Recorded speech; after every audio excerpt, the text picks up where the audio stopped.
Arsenal yeroo dheeraadhaaf ji'oota 3 hanga 4 gahaniif taphataa Aston Villa umriin isaa 23 garee biyyaalessa England kan taphatu Morgan Rogers fudhachuudhaaf yookaan kan ofii taasisuudhaaf yeroo dheeraadhaaf haasaa kan taasisaa kan ture yoo ta'u garuu warra London The Blues Chelsea sa'atii 48 keessatti euro miliyoona 100 fi 37 yookaan immoo paawundii miliyoona 117 kafaluun Morgan Rogers taphataa fi taasifachuun isaa ni yaadatama daawwattoota.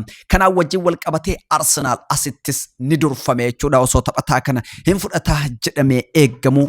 Chelsea sa'atii 48 keessatti taphataa kana taphataa ofii taasifachuu danda'eera. Kanaaf Arsenal 2-0 durfamaa jira kan jedhuuf kana jechuun Arsenal jijjiirraa inni taasise maali?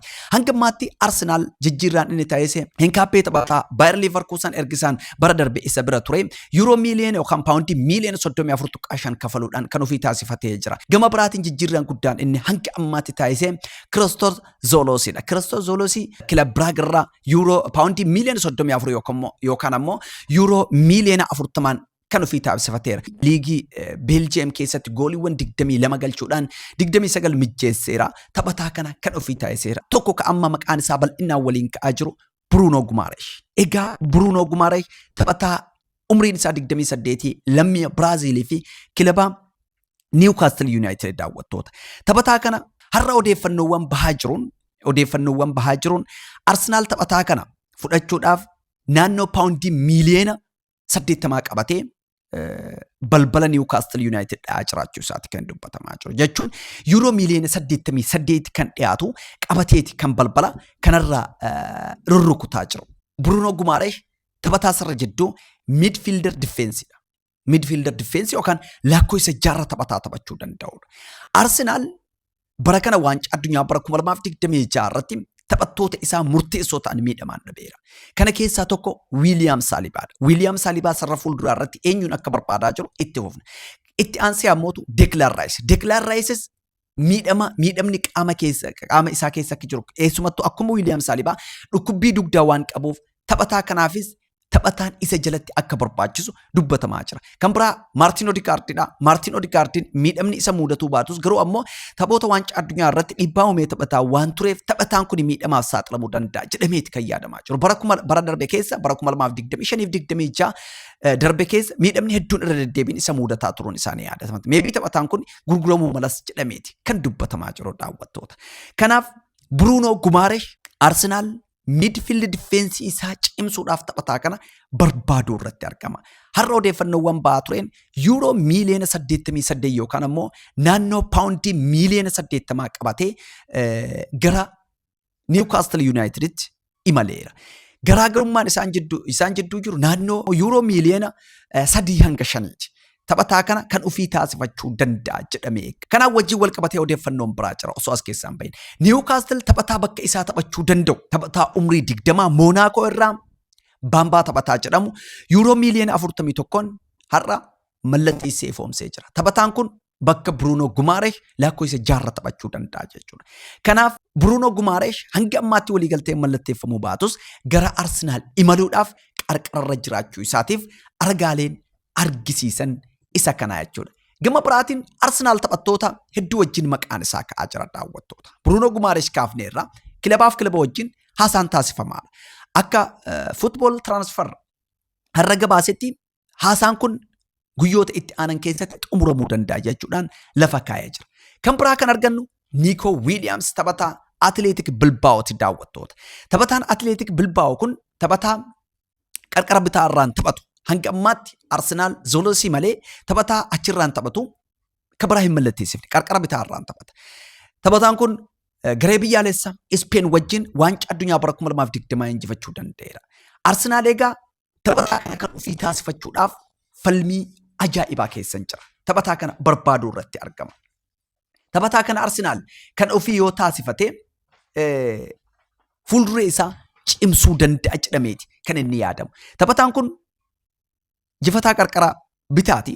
Lammii Spain umrii 24 gatiin isaa garuu ammolaan. Gatiin isaa value marketing isaa jechuudha. Value marketing gatiin gabaa isaa paawundii miliyoona 40. Garuu ammoo Athletic Club paawundii yuuroo miiliyoona 90 irra kaa'eera. Yuuroo miiliyoona 90 irra kaa'ee jechuudha. Garaagarummaan isaan jidduu jiru yuuroo miiliyoona 50. Kana jechuun taphataa kana atileetik kilab gurguruun barbaadu. Yoo kan gurguru ta'e ammoo kilaba yuuroo miiliyoona 90 isaaf kenneef gurguruudhaaf qophii ta'uu isaati. Kanaaf Arsenaal taphataa kanas barbaadaa jira jechuudha. Arsenaal Nico Williams barbaadaa jira jechuudha. Taphataan kun taphataa Arsenaal wajjin deemuu danda'udha jedhameeti kallattii garaagaraatiin ibsamuu irratti argama. Egaa gama biraatiin ammoo Yaan Diyaamondee RB Leipzig irraa Arsenaal taphataa kanas gaadaa jira.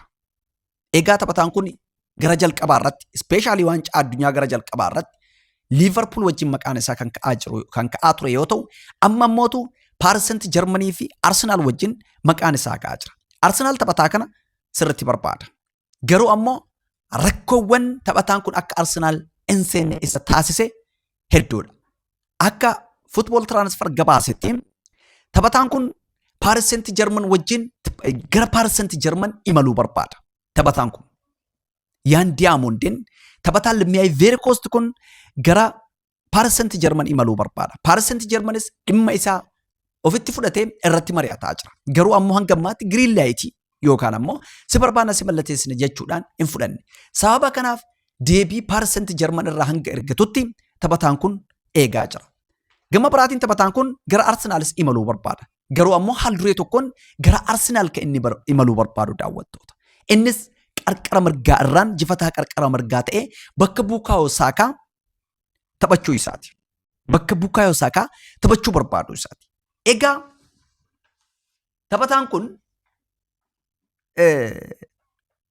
qarqara mirgaa irraan taphachuu barbaada. Gatiin isaas qaaliidha. Garuu ammoo Arsenaal taphataa kana yoo mallatteessise maybe yuuroo miiliyoona 80 ta'uu danda'a. Gatiin isaa taphataa kana yoo kan mallatteessu ta'e Bukaayoo Saakaa teessoo jijjiirraa irra kaa'ee taphataa kana taphsiisuu danda'a kan jedhu gaafii deeggartoonni wal gaafatanidha. Akkasumas ammoo xiinxaltoonni kubbaa miilaa namoonni kubbaa miilaa keessatti umrii dheeraa qaban yookaan ammoo yeroo dheeraa kubbaa miilaa kana xiinxallaa turan ispeeshaalii gaazexeessitoonni Awurooppaa Sky Sport irratti yaada wal jijjiiraa turaniiru dhimma taphataa kana. Garuu ammoo Diyamondees gatii qaaliin fiddee teessoo jijjiirraa irra keettee taphataa lammaffaa gootee taphsiisuun hin danda'amu. Kanaaf just akka walii galaatti Arsenaalii wajjin maqaan isaas ka'aa jira jechuudhaaf gabaabbinaan kan isinii kaasuu barbaadu. Gama biraatiin Arsenaal wajjin kan maqaan ka'aa jiru taphataa Bournemouth lammii England umrii 22 ta'e Alexis Scott daawwattoota. Alexis Scott taphataan kun bakka 3 taphachuu danda'a. Waliigalteen inni qabu hanga bara 2028tti. Kilaboota isa barbaadan Arsenaal qofaa miti. Chelsea isa barbaada. Newcastle United, Manchester United akkasumas ammoo Man City taphataa kana barbaaduu irratti argama. Garuu ammoo gatiin irra kaa'ame yuuroo miiliyoona 80. Gatiin gabaa yuuroo miiliyoona 50. Taphataan kun lakkoofsa 6 defense midfielder jechuudha yookaan ammoo midfielder defense irra taphachuu danda'a, lakkoofsa 8 taphachuu danda'a, 10 taphachuu danda'a. Taphataa 3 ta'ee dirree keessatti tajaajiluu danda'a. Taphattoota akkanaa Mikel Arteetaan iskwaadii isaa keessatti ni barbaada. Garuu taphataa kana Chelsean fudhachuudhaaf yaaliiwwan taasise qaba. Garuu ammoo yaaliin isaa hin milkooyne jechuudha. Gama biraatiin ammoo Manchester Unitedis taphataa kana fudhachuu barbaada. Kanaan dura waa'ee Manchester United itti dhufna garuu Manchester amma dura taphattoota 2 sarara jidduu irratti mallatteesseera. Tielemans fi Santos. Tielemans Aston Villa irraa, Santos ammoo Chelsea irraa mallatteesseera. Ammas taphataa sarara jidduu sadaffaa barbaadu irratti argama. Gara fuulduraatti Liverpoolis akkasumas ammoo Manchester United darbees ammoo Manchester Citynis maalirra akka jiran kan itti dhufnee waliin ilaallu ta'a. Gama biraatiin akkuma yaadattan tapha walakkaa xumuraa waancaa addunyaa garee biyyaalessa Speenii fi Faransaay jidduutti adeemsifamaa ture irratti William Salibaan miidhamee dugda isaa qabatee ba'uun isaanii yaadatama. Taphataan kun ji'oota 3 hanga 4tti dirree irraa fagaataa jedhameera. Egaa Premier Leaguein bara 2026-27 baatii baatu Agostii keessa gaafa 21 eegala. Taphataan kun ji'oota 3 itti aananiif yookaan ji'oota 4 itti aananiif dirree irraa fagaata. Hanga ammaatti garuu odeeffannoo hanga ammaa jiruun odeeffannoo kilabichi ibses ta'ee kaleessarraa kaasee ibsa kilabichi baasee fi akkasumas ammoo gaazexeewwan garaagaraa baasanii wal qabatee Wiiliyaam Saalibaan akka sarjariin taane yookaan ammoo wal'aansa yaalii baqaqsanii hodhuutiin akka hin wal'aanamnee fi tajaajila yeroo dheeraatiin yookaan ammoo hordoffii fayyaa yeroo dheeraatiin akka gara ga'umsa isaatti deebi'uu fi dhukkubbii isaarraa akka bayyanatu irratti walii galameera. Kun kan ta'e ammootu murtii Wiiliyaam Saalibaatiin. Wiiliyaam Saalibaan ogeessonni fayyaa murtee lama kennaniif yookaan ammoo carraa lama. Sarjarii ta'uu qabdamoo jechuun wal'aansa yaalii baqaqsaniitiin si wal'aannamoo adeemsa yeroo dheeraa keessa akkanumatti hordoffii fayyaa taasisuudhaan wal'aanamta jennaan erga irratti mari'atee booda Wiiliyaam Saalibaan dafee dirreetti deebi'uudhaaf akkanatti turuu naaf wayyaa jedhee erga murteessee booda yaalii baqaqsanii hodhuurraa gama wal'aansa osoo baqaqsanii hodhuu bira hin gahin akkanumatti akka wal'aanamee fayyuu irra gahameera jechuudha. Sababa kanaan Wiiliyaam bakka Wiiliyaam Saalibaa Arsenaal taphattoota sarara duubaa barbaadu irratti argama. Kana keessaa tokko taphataa bara kana bilisaan Manchester City gadhiise John Stones. John Stones taphataa umrii 35ti. Garee biyyaalessaa England wajjin waancaa addunyaa bara 2026 irratti hirmaachuun taphataa tureera. Yeroo ammaa taphataan kun bilisaanii gabaa bilisaa keessa jira. Taphataa kana garuu Arsenaal gatii irratti baasuun qabu taphataa kana yeroo gabaabaaf kan ofii taasifachuu danda'a. Taphataa kana yoo kan ofii taasifate sababni isaa Wiiliyaam Saalibaan achiin hin hafu kilaba gad hin dhiisne. Garuu haga inni miidhamarraa bayyanatee ka'utti Arsenaal taphataa kana kan ofii taasifachuu barbaada. Riyaalitiin advaansii yookaan ammoo carra qabeessa isarratti gatii ittiin baasu waan ta'eef. Gama biraatiin yoo kan isa dhabu taate koonsaa Aston Villa irraa mallatteessifachuudhaaf haasaa irra jira. Garuu ammoo gareen warri Aston Villa koonsaa dabarsanii akka kennuu hin barbaanne irra deddeebiin dubbataaru. Arsenaal yuuroo miliyoona 35 koonsaadhaaf dhiyeesseera. Garuu ammoo Aston Villaan Unai Emery faatii taphataa kana dabarsanii hin kenninu yuuroo miliyoona 60 gatii isaa yoo ta'e jedhaniira. Rakkisaniira inni jechuudha. Taphataan kun taphataa garee biyyaalessa Ingilaandii. Ingilaandiin keessa sarara duubaa sarara jidduurratti akkasumas immoo qarqara mirgaa irratti bahee taphataa turedha. Ittisa ta'e jechuudha. So Arsenaal taphattoota sarara duubaa kanneen lamaan bakka Wiiliyaam Saalibaa buusuudhaaf haasaa irra jira jechuudha daawwattoota.